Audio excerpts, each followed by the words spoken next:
नमस्कार मित्रांनो, मायास रानचिकुडमध्ये तुमचं सर्वांचं स्वागत आहे। आजच्या रेसिपीचं नाव आहे गोवन एग करी, जी झटपट तयार होते आणि यामध्ये जास्त मसाल्यांची गरज लागत नाही व तेलाचीही गरज लागत नाही।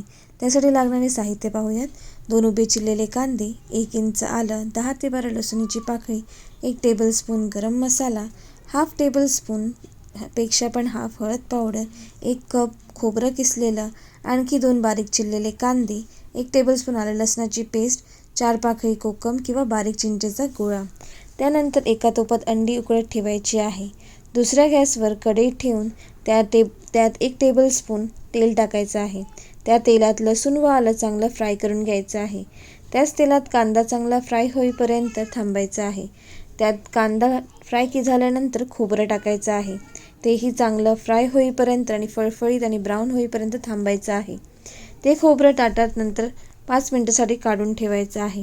नंतर आलं, लसूण, खोबरं, गरम मसाला, हळद पावडर आणि 2 कप पाणी घालून त्याला मिक्सरला लावायचं आहे।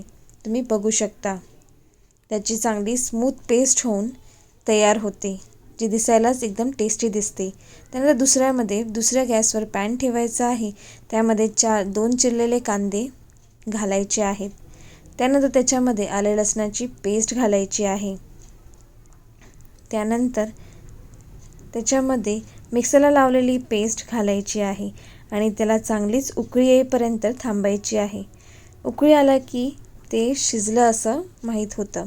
उकळी अशी आली की त्यामध्ये मी अंडं चांगलं उकळत ठेवलेलं ते घातलेलं आहे आणि बाकी मी डायरेक्टली अंडी घातलेले आहेत।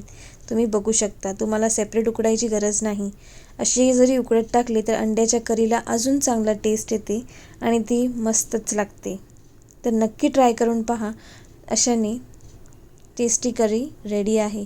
गार्निशिंगसाठी मी त्याच्यामध्ये ओली कोथिंबीर टाकली आहे आणि आपला अंडा करी रेडी आहे।